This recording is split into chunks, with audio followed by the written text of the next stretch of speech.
Buenas noches. Voy a parar porque ya está cansado. Pasa dentro de la policía. Tengo que decir, lo primero que tengo que decir es que por eso me fui de la fiscalía, porque está pasando lo mismo. Es decir, hubo una transformación que yo hoy no reconozco lo que antes se llamaba Ministerio Público, que yo integré durante 26 años y medio. Ya no lo reconozco más. Se destruyó, se fundió y se refundó otra cosa distinta, que hoy lleva otro nombre distinto, llamado Fiscalía General, que no se corresponde para nada, al contrario, es profeso, se destruyó algo para construir algo que no se pareciera a lo que había antes.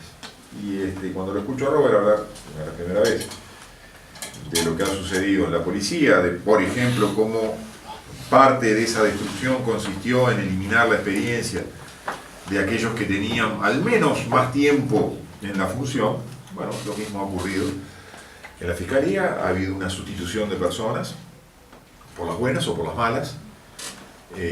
Ha habido persecuciones para conseguir esa sustitución y ha habido imposiciones, ¿no? Hay gente que con más debilidad se ha cedido a esas imposiciones, y hoy, si el 31 de octubre tenía un pensamiento, hoy milagrosamente le cambiaron el cassette y tiene un pensamiento totalmente distinto.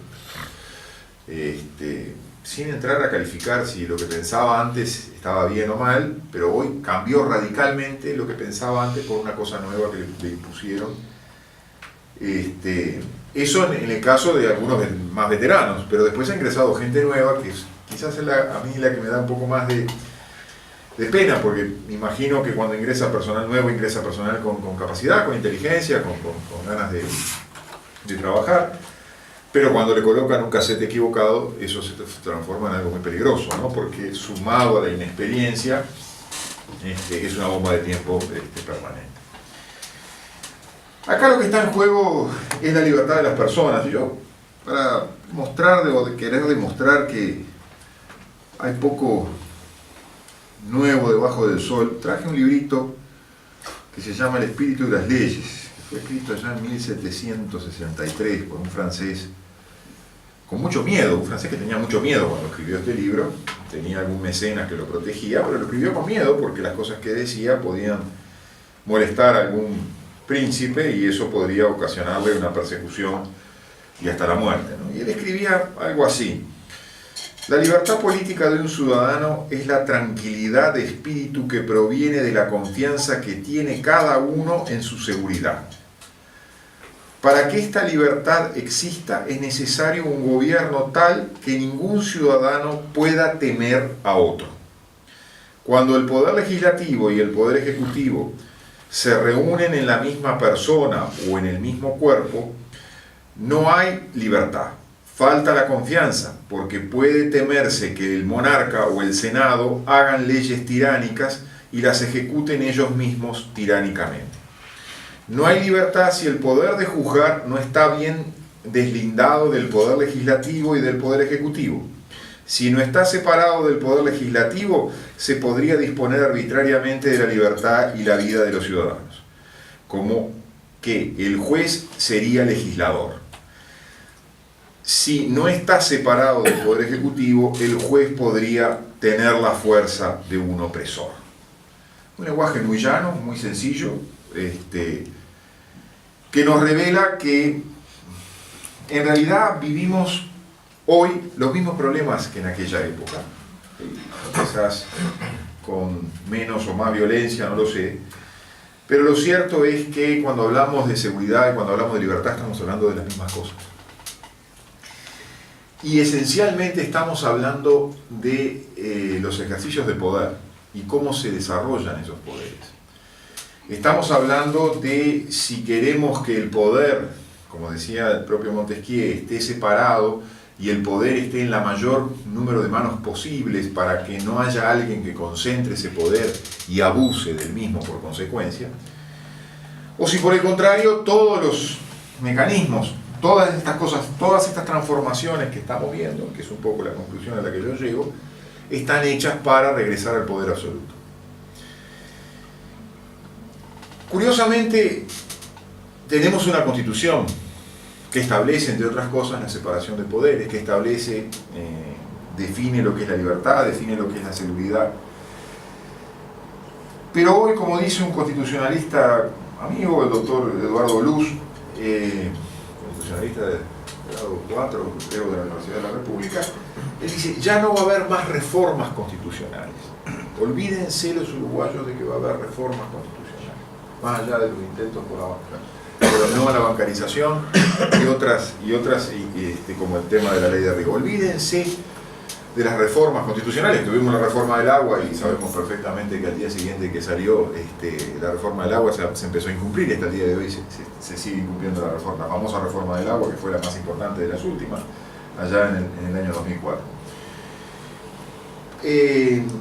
El poder establecido va a seguir dictando leyes aunque se lleven por delante la Constitución de la República, porque no va a haber más reformas constitucionales, porque una reforma constitucional supone consultar al pueblo, preguntarle al pueblo qué es lo que quiere.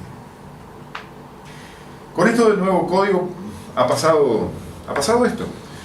El nuevo código, de alguna manera, como trata aspectos relacionados con la libertad y la seguridad de las personas, lo que hizo fue llevarse por delante la Constitución. Una ley inferior, como es el código, se lleva por delante la ley superior, que es la Constitución de la República. ¿En qué cuestiones yo puedo reflejar este tipo de afirmaciones? Si se hubieran hecho las cosas bien, había que reformar la Constitución. Y para reformar la Constitución, si se quería ir a un proceso acusatorio, si eso era lo mejor, yo discuto que sea lo mejor, si eso era lo que venía de Estados Unidos y porque venía de Estados Unidos era lo mejor, había que modificarla, había que reformar la Constitución. Porque nuestra Constitución tiene un origen absolutamente distinto a lo que es la Constitución norteamericana en estos aspectos principalmente. En otros aspectos podrá tener similitudes, pero en lo que tiene que ver con cómo se organiza la justicia penal, cómo se organiza lo que se llama el proceso penal, nuestra Constitución hereda enseñanzas que vienen de la Europa continental, de Francia, de Roma, de algunos aspectos de las leyes españolas, y es de allí donde se reflejó en el año 1830. Desde 1830 nosotros tenemos establecida en la Constitución la estructura de nuestro proceso penal. Si alguno se toma el trabajo un día de buscar la Constitución de 1830, va a leer que hay 3 artículos, 113, 114 y 115, que establecen lo mismo que hoy establecen los artículos 15, 16 y 22 de la Constitución. Y que allí se descubren claramente cómo es nuestro proceso. Nuestro proceso es un proceso mixto, siempre se lo dijo así, que tiene una primera fase, que es una fase inquisitiva, donde es el juez que dirige la investigación, que es el juez el quien empezará el sumario, dice el artículo 16, es decir, que dictará el auto de procesamiento. Y luego hay una fase posterior del verdadero juicio criminal, artículo 22, en donde donde por primera vez sentimos, el artículo 22 no habla del fiscal, habla de la acusación, donde el fiscal actúa como una parte actora y inicia lo que se llama el juicio criminal. Si ustedes leen los 2 primeros artículos, el 15 y 16, 113 y 114, ¿por qué insisto esto en la Constitución del 30? Porque en la Constitución del 30 se veía la secuencia, 113, 114 y 115. En las sucesivas reformas constitucionales se cambiaron el ámbito de los artículos, pero siguen siendo en sus mismos textos, el 15 y el 16, y un poquito más alejado del 22. Les decía, aquí se quiso cambiar eso. Se quiso decir, no, el proceso tiene que ser acusatorio desde el inicio. Vamos a adelantar, se dice en algunos países como Chile o en Colombia, adelantamos el acusatorio. ¿Qué quiere decir eso? Que el fiscal va a intervenir desde el primer momento y que el juez lo vamos a alejar de la investigación, porque el juez tiene que ser un tercero imparcial y lo vamos a alejar de la investigación y tiene que cumplir un rol distinto. Muy lindo, eso es todo muy lindo, pero había que modificar la Constitución. ¿Por qué no se quiso modificar la Constitución? Porque había que consultar al pueblo. ¿Qué cosas había que consultarle al pueblo más allá de esto de cambiar al juez, alejar al juez y colocar al fiscal a cargo de la investigación? Algo que dijo Robert: si nosotros teníamos una relación bilateral aceitada, que venía funcionando desde antes de 1830, los fiscales existían incluso desde antes de 1830, pero los jueces obviamente también, y la policía también, si había una relación aceitada, juez-policía, policía-juez, si nosotros introducimos un tercer sujeto, allí la relación se vuelve trilateral, y ya eso se complica. ¿Por qué se complica? Porque nosotros tenemos desde el artículo 16 de la Constitución los famosos plazos de las 24 y 48 horas. 24 horas de que una persona es detenida, tiene que declarar ante el juez, a las 48 horas el juez tiene que tomar decisión. Si toma la decisión por someterlo a proceso, tiene que empezar el sumario bajo la base. Esos dos plazos están establecidos bajo la más seria responsabilidad. Bajo la más seria responsabilidad, el juez tiene que tomarle declaración al arrestado en las 24 horas y a las 48 tiene que tomar una decisión. El juez, no habla del fiscal. Si queríamos modificar la Constitución y establecer un proceso acusatorio, por la mecánica esta que se iba a transformar en una relación triangular en vez de una relación bilateral, eso suponía que el plazo de detención tenía que ser más prolongado. En los países donde hay proceso acusatorio, en los países de tradición sajón, norteamericanos, británicos, los plazos de detención son más largos. 5 días, 7 días, 15 días en algún momento en Inglaterra en la guerra con el IRA, por ponerles un ejemplo de cuánto se extendieron en algunos lugares los plazos.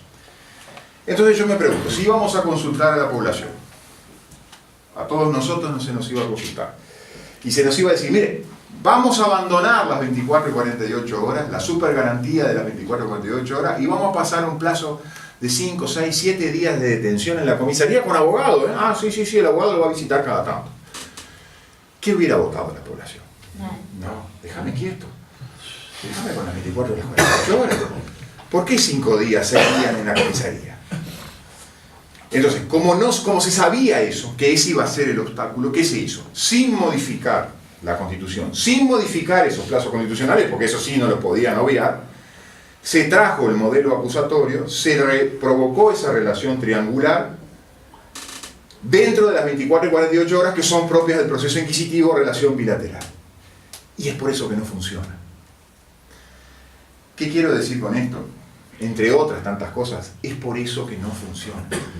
Porque el plazo de las 24 y 48 horas es para los procesos inquisitivos, relación bilateral, juez-policía. Los procesos acusatorios suponen una relación trilateral, donde la relación es más bien fiscal, policía, fiscal, pero con la autorización del juez permanente para hacer una cantidad de cosas, entre otras liberación de allanamiento, interceptaciones telefónicas y en fin, otro tipo de procedimientos.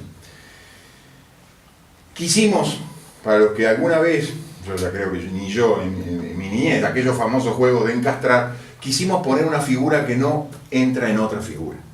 Y en ese choque de figuras, queremos hacer un acusatorio en 24 y 48 horas, y no se puede hacer un proceso acusatorio en 24 y 48 horas en una relación triangular. Se nos rompió el teléfono, porque entre que uno llama a otro y otro llama al otro y se producen las contradicciones.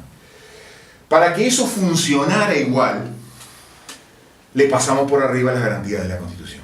Porque el capricho era tal, para que esto funcionara, veremos cuáles son las reales causas para el empuje tan importante que ha tenido esto, un empuje tan importante que comprende a los 5 ministros de la Corte, al fiscal de Corte, al presidente de la República, al ministro Bonomi, el senador Bordaverde que interpeló al ministro Bonomi, el senador Larrañaga que ahora nos propone una reforma constitucional, y a tantísimos otros. Fueron votados todos por unanimidad. A casi toda la cátedra de Derecho Penal, de Derecho Procesal y de Derecho Constitucional. Están todos de acuerdo, maravillados con este código que no funciona, por esto que yo les estoy diciendo. Pero, ¿qué es lo que pasa? Para que funcione, o para que en los hechos camine, aunque renguee, aunque camine con injusticias, le pasamos más por arriba a las garantías establecidas en la Constitución. Porque el artículo 15 de la Constitución, el artículo 16 dice que hay que tomar la declaración al arrestado. Hoy, cuando se lleva a la persona a someterla a juez, en la famosa audiencia de formalización, le cambiamos el nombre, cambio de nombre, como dijo Robert, nos encantan los cambios de nombre. Porque estamos refundando o refundiendo, pero nos encantan los cambios de nombre. Formalización, que en definitiva es el procesamiento. O la judicialización, yo no sé por qué no le pusieron judicialización, porque hasta ese momento la investigación es administrativa, porque no se olviden que si la investigación es administrativa o es administrativa cuando es en la policía, también cuando es en la fiscalía. Porque los fiscales ya no integran el Poder Judicial, no son magistrados. En Colombia por lo menos nos mantuvieron dentro del Poder Judicial, para de alguna manera disfrazar que esto era algo más que administrativo, pero sigue siendo actividad administrativa. Pero lo cierto es que cuando lo llevan a la persona al juzgado, no le toman declaración. Le toman en la fiscalía y ahora le están tomando en la policía. Ayer estuve en Interpol, le están tomando a la policía declaración, mandado por el fiscal, porque los fiscales no dan abajo. Y eso es la reforma que se viene ahora, que le van a volver a dar la potestad de tomar declaración. En facultad nos aburrieron a nosotros en todas las materias, en penal, en procesal, en constitucional, con aquello que llamaban his day in court, su día ante el juez. Eso está establecido en la Constitución, es el artículo 16. Bueno, su día ante el juez no se cumple hoy en el nuevo proceso penal. Pero no termina ahí. Porque uno piensa, bueno, capaz que no le toman declaración, pero que la fiscalía va a mostrar las pruebas que tiene. Si tiene filmaciones, le va a mostrar las filmaciones al juez. Si tiene fotos, como pasó el otro día, le va a mostrar las fotos al juez. Si tiene algún testigo importante, va a traer al testigo y lo va a hacer declarar ante el juez. No, nada de eso se hace tampoco. ¿Por qué? Porque lo que se estableció fue que la fiscalía tiene que anunciar, tiene que hacer un relato de los hechos y anunciar que tiene tales y cuales pruebas. Pero no, la fiscalía va con el papelito nomás y no lleva ninguna de estas pruebas. Si tiene las fotos, no lleva las fotos. Y si algún fiscal loco se las quisiera mostrar al juez, el juez le va a decir, no me las muestre. Dentro de 3 meses muéstremelas, que es el momento para hacer la prueba. Entonces, con tal de que este proceso funcione, se llevan por delante las dos garantías fundamentales. La del que el individuo tiene que declarar ante el juez y la de revisar ante el juez la semiplena prueba, los famosos elementos suficientes de convicción. Es decir, estamos metiendo gente presa sin hacer la prueba de la semiplena prueba, sin hacer la prueba de los elementos suficientes de convicción. Estamos metiendo gente presa sin prueba. Sí. Entonces eso fue lo que pasó con el Buñuelo famoso ese de Maldonado. Mire, yo conozco bastante bien el caso ese y le puedo asegurar que eso fue lo que pasó. La fiscalía fue diciendo se encontró droga en tal lugar a 100 metros de donde vivía este señor. ¿Usted cree que eso es prueba suficiente? No, porque también están los testigos protegidos, de eso podríamos hablar un rato largo. Los testigos protegidos, ¿sabe lo que son? Unas declaraciones que tiene la fiscalía y que le muestra a la defensa, donde está todo tachado, todo. Prácticamente lo que no está tachado son 2 o 3 renglones donde el individuo dice fue el Buñuelo. El Buñuelo es el jefe de la banda. Y uno no sabe quién declaró, ni cómo declaró, ni de quién se trata, ni qué vínculo tiene. ¿Eso es prueba? Yo quiero saber qué es lo que va a pasar dentro de 3 o 4 meses con el caso del Buñuelo. Pueden pasar 2 cosas. Que lo condenen, más prueba no va a haber. Que lo condenen, por eso que llaman prueba, que no es prueba, suficiente por lo menos, que lo condenen, no se olviden de que es necesaria la plena prueba, el famoso concepto de plena prueba, y que lo condenen. O puede pasar, si se encuentran con un juez con personalidad, que le diga, no, mire, esto podría ser suficiente para meterlo 3 meses en preventivo, pero no me es suficiente para condenar.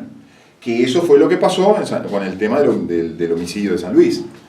El tema del juez de Atlántida. El juez de Atlántida, cuando va a dictar la sentencia, es un buen juez, lo conozco, es un hombre responsable.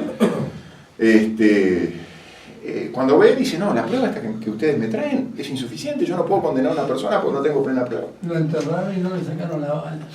Bueno, se cometieron 1000 errores, pero se cometieron 1000 errores por la sumatoria de problemas. La falta de experiencia, el hecho de que los fiscales hoy tienen... Cuando el fiscal antes hacía la acusación, la hacía tras una investigación hecha por la policía, por el juez, el auto de procesamiento, cuanto mejor fundado estuviera mejor, porque ¿qué hacía el fiscal? Tomaba la mayor parte de los elementos de lo que se habían corroborado en el auto de procesamiento y le agregaba algún detalle, alguna cosa, sí, hacía la calificación delictual un poco mejor, sí, también, y pedía la pena, que era lo más, el trabajo más, si se quiere, más fino que debía hacer. Pero lo hacía sobre un piso firme, caminaba sobre un piso firme. Ahora el fiscal lleva el asunto, no le toman declaración al individuo ante el juez, no se hace la prueba ante el juez y tiene que hacer la acusación y pedir prueba. Y hacer la prueba 3 meses después. Ustedes saben perfectamente que hay prueba que a las 24, 48, 72 horas se borra. 3 meses después, el testigo no va a querer ir a declarar. O porque lo amenazaron, o porque ya no le interesa, o porque cree que el tema ya se resolvió. Si lo metieron preso ya se resolvió. Y entonces, ¿qué va a pasar en los 3 meses? Se cae la prueba, como pasó en este tema, y el juez o el fiscal va a tener que pedir el sobreseimiento si tiene un mínimo de honestidad, o el juez va a tener que disponer la solución.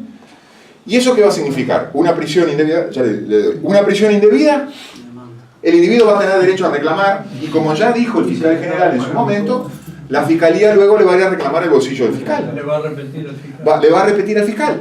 Por eso fue que los fiscales contrataron, antes de empezar el código, porque sabían que se iban a enfrentar a esta situación, seguros. Que no los van a cubrir totalmente. No, Sí, por favor. le quería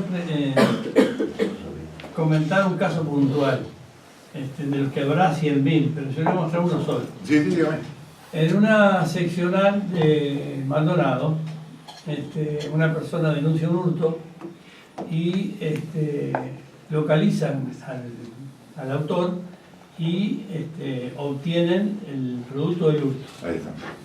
Enteran al fiscal y el fiscal le dice que, bueno, que lo dejen en libertad y que después va a pedir las cosas, las citaciones, se va a organizar, va a estar todo bien. Pero que le den noticia al juez. Entonces, el policía llama al juez y el juez le dice, pero ¿cómo? Deténgalo inmediatamente. No, dice, pero mire que la fiscal, usted deténgalo porque el juez soy yo y yo dispongo que lo detenga. Muy bien. Lo detienen y llama a la fiscal y dice, mire que está detenido. ¿Y por qué lo detuvo si yo le dije que no lo detuviera? Y porque el juez me ordenó. Teléfono descompuesto. Bueno, y entonces el policía dice, ¿y ahora qué hago? Me llamó a mí y digo, no hagas nada, déjalo que se vaya y está, hacete el bobo, ¿qué van a hacer? Sí. Porque es un problema sin solución. Es un problema sin solución. No se ponen de acuerdo entre ellos y el policía queda en medio. Correcto. O sea, Es que en realidad, ese es el problema de las 24 y 48 horas. Las 24 y 48 horas es para una relación bilateral, no para una relación triangular. claro. Ya cuando la relación es triangular, el ménage à trois no funciona, para decirlo en términos bien, perdón la señora. El ménage à trois no funciona en este tema. En 24 y 48 horas no. Si usted le da un plazo de mayor detención, sí. Y es por eso que los procesos acusatorios en casi todo el mundo tienen plazos de detención mayor.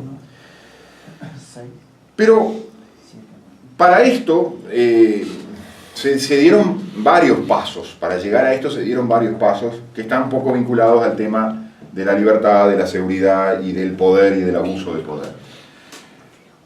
Antes de poner en funcionamiento el código, se dictaron 2 leyes que fueron las que transformaron a la Fiscalía.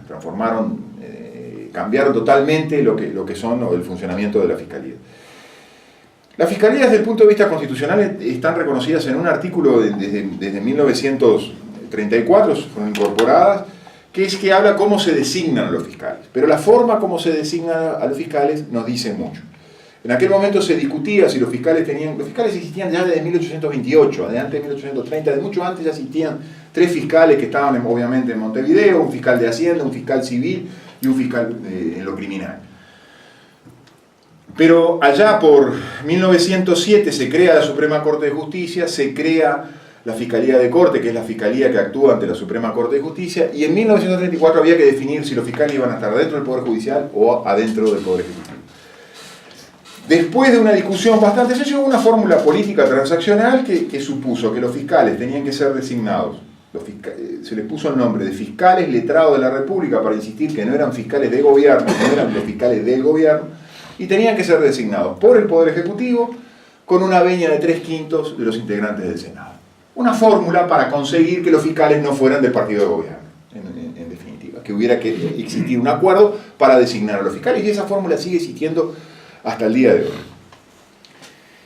Pero este era uno de los objetivos principales. Lo que siempre se decía que había que modificar el funcionamiento de la Fiscalía para poner en funcionamiento el nuevo código, pero en realidad yo sospecho que era al revés, que el nuevo código era un señuelo, porque en realidad el objetivo que se buscaba era destruir la independencia de los fiscales. Crear un mecanismo de unidad y jerarquía, como se estableció, con el disfraz de un servicio descentralizado, cosa que no podía ser nunca jamás el constituyente se imaginó que una fiscalía iba a estar en un servicio descentralizado, servicios descentralizados que atienden a la parte de la actividad comercial e industrial del Estado, o sea que nada tenía que ver con un organismo de justicia. Pero ese era un disfraz, porque había que vender el buzón de que al ponerlo en un servicio descentralizado le damos más autonomía. Mentira, los servicios descentralizados no tienen autonomía. O sé qué autonomía tiene el Ministerio de Vivienda, o cualquiera de los entes autónomos, qué autonomía tienen el Ministerio de Economía.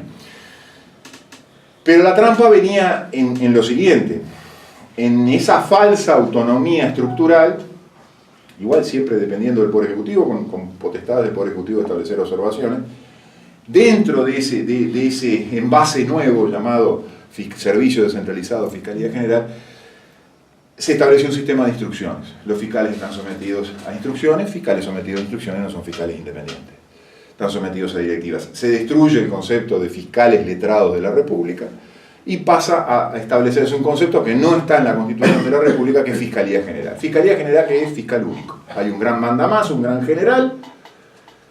Ya en el año 97-98, otro fiscal de corte que no, yo siempre digo, perdónenme la expresión, pero cada vez que nos quisieron montar, digo montar de montura, no en la otra concepción, a los fiscales nos pusieron a un juez de superior.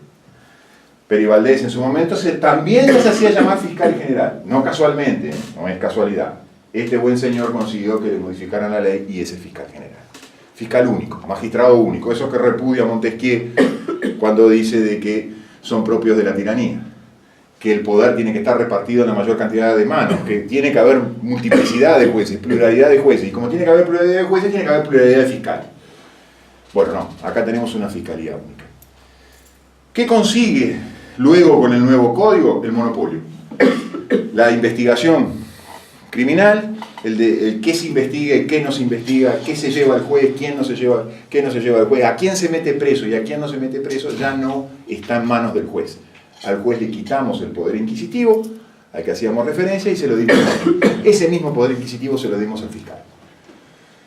Una agencia del gobierno, que se transforma en una agencia política del gobierno, porque dicta política criminal a través de las instrucciones, le dimos potestad normativa a ese fiscal general, puede dictar normas, sin ser un legislador puede dictar normas, sin ser poder legislativo puede dictar normas en el funcionamiento de los fiscales y de la policía.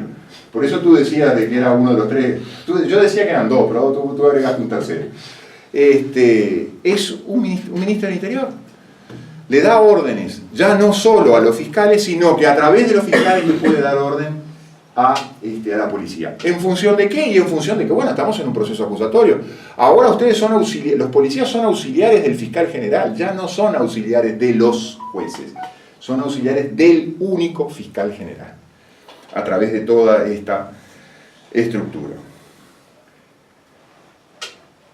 El Poder Ejecutivo adquiere poder, el Poder Judicial pierde poder. El Poder Legislativo también pierde poder, porque si hay un fiscal que puede dictar instrucciones, que es una especie de reglamentación de lo que la ley dice, el Poder Legislativo aplicó poder y le entregó poder a este buen señor también. Trae hacia sí el Poder Judicial, trae hacia sí el Poder Legislativo, la lectura que les hacía de Montesquieu. El opresor va construyendo su estructura de poder. No queda allí. Se establece algo que es extremadamente peligroso y una de las cuestiones más atacables desde el punto de vista moral inclusive, que es establecer el mecanismo de acuerdos o de pactos, lo que ustedes ven en los diarios como el proceso penal abreviado. Eso supone que la Fiscalía General, a iniciativa de la Fiscalía General, puede proponer al individuo que está investigando, delincuente o no delincuente, le propone un acuerdo y un arreglo. ¿Qué supone esto, entre otras cosas? Otra vez hacemos desaparecer el Poder Legislativo. ¿Por qué? Y porque ahora ya no importa el Código Penal, ni las normas establecidas en mínimos y máximos del Código Penal. Ahora lo que importa es el regateo. Este sistema de pactos y acuerdos tomado del proceso penal norteamericano en Estados Unidos, que es muy criticado, ferozmente criticado en Estados Unidos, se llama plea bargaining.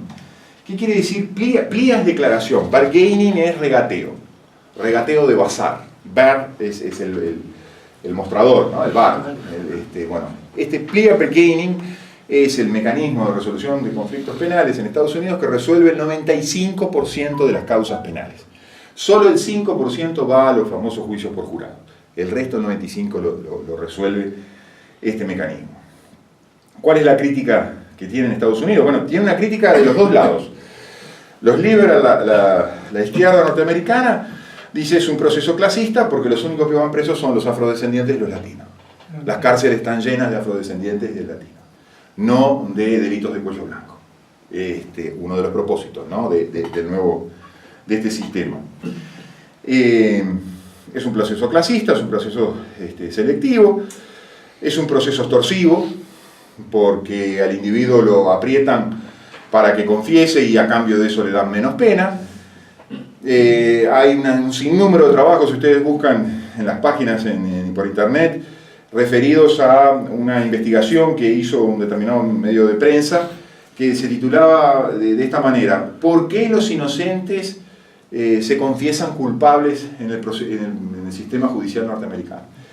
Porque hay un gran problema, que yo lo vivo a diario cuando tengo que asumir una defensa. Cuando uno asume una defensa y el individuo dice, mira doctor, sí, yo participé en esto, bueno, entonces bárbaro, vamos a negociar la menos pena posible. Es la lógica del defensor y la lógica del individuo. Ahora, cuando el individuo viene y dice, y uno puede creerle o no, pero le dice a uno, soy inocente, yo no tuve participación, me quieren embagallar, me quieren engarronar, yo no tengo nada que ver en esto. Uno dice, bueno, mi amigo, estamos complicados, porque ahora no podemos ir a negociar. Y el que es inocente o el que se declara inocente no tiene nada para entregar. Salvo que mienta que es culpable. Para bajar de repente, ir 6 meses a Concar y no ir 12, por decir un ejemplo, ¿no? Entonces, esa es la gran dificultad. Enfrentadas a esa situación, por eso fue que nosotros en algunos procesos hemos planteado la excepción de inconstitucionalidad, porque no tenemos otro camino para defender la inocencia de este individuo. Porque todo el código está hecho para que se pacte, para que se trance. Todo el código, las recomendaciones que venían de Estados Unidos, de Chile, de Colombia, de Perú, hay que pactar, tienen que pactar en un 80% de los asuntos, porque si no, y lo han sentido 1000 veces de repente, y ahora se repite cada vez, si no el sistema colapsa, si no pactan, colapsa. Hay que arreglar todo en fiscalía para llevarle al juez el arreglito, y que el juez diga amén, y entonces el individuo sale condenado en las 48 horas. ¿Ustedes creen que eso es un juicio criminal? Eso es otra cosa. Es algo que se arregla en vía administrativa y que el juez lo único que hace, elemento decorativo, es golpear el martillito y decir amén, nada más. Pero todo, les decía, todo el código está apuntando a presionar a los fiscales y a las defensas para que arreglen y hagan el pacto. Le voy a dar 3 ejemplos de eso. Uno ya se los mencioné. Si el fiscal puede procesar sin tomar la declaración y sin hacer semiplena prueba, quiere decir que el fiscal procesa, pide el procesamiento, la formalización, y el juez se la va a dar siempre. Entonces ahí tiene un elemento de presión, porque le está diciendo, yo le tengo que decir a mi individuo, mira que el fiscal va ante el juez, no te toma declaración, no hace semiplena prueba, te pide la prisión preventiva y el juez la va a disponer. Y no nos podemos oponer. Y la defensa, lo único que podrá decir, no estoy de acuerdo, pero marche preso. Exacto. ¿Es así? O sea que no hay garantía constitucional al individuo. No hay ninguna garantía institucional al individuo. Entonces el individuo, uno tiene que advertirle que va a pasar eso, ¿no? Ahora, si quiere guapear, bueno, guapeamos, sí, vamos para adelante. Pero no termina ahí. Se eliminaron, y eso fue a pedido del fiscal Subía, entre otros, pero se eliminaron las libertades, la libertad condicional, y se eliminó la suspensión condicional de la condena. Se establecieron otros mecanismos, la suspensión condicional del proceso, todo eso, pero todos están vinculados como mecanismos, como caramelitos para entregar a cambio de ese acuerdo. Y uno de los elementos más claros, a mi juicio, de cómo el sistema establecido presiona hacia el pacto, es que el fiscal tiene 1 año para acusar. Entonces el fiscal, ustedes vieron, hay algo que el código no establece, pero que se impuso con casi soplándole el oído a los fiscales, que es esos famosos plazos de preventiva, de la medida cautelar, como le dicen ahora, 120 días, 90 días de medida cautelar. Ustedes busquen en el código, no está establecido en ningún lado que haya que establecerle un plazo. Lo único que establece un artículo es que la preventiva no puede durar más de 2 años. Pero 2 años parece un disparate, está bien que lo diga. Pero los fiscales y los jueces permanentemente, desde el primer día, sin que el código lo diga, le ponen plazos a las preventivas, que no sirven para nada, vamos a decirlo claramente. Porque cuando se está por vencer los 90 días, piden otros 90 días, cuando se está por vencer los 120 días, piden otros 90 días y el juez se los da. Muchas veces la persona, cuando va presa, tiene la esperanza de que cuando se venza ese plazo él va a quedar en libertad, porque claro, si le pusieron plazo es porque hay una consecuencia una vez vencido el plazo. Y eso no ocurre tampoco. Pero el plazo para acusar es de 1 año. ¿Eso qué significa? Que una vez pedida la preventiva, y más allá de que tenga un plazo de 120 prorrogable y prorrogable y prorrogable, el fiscal le está mandando un mensaje a la persona que es lo siguiente: hermano, mirá que te hago la acusación el día 360. Y vos mientras tanto vas a estar esperando con CAR. ¿No querés pactar? Hasta lo va a llamar cada tanto. O va a ir, si se anima, el fiscal si se anima, y le va a proponer. Todo el sistema está hecho para ese mecanismo de pacto. Lo que vamos a ver en los juicios, en la famosa audiencia de juicio, van a ser muy pocos hechos.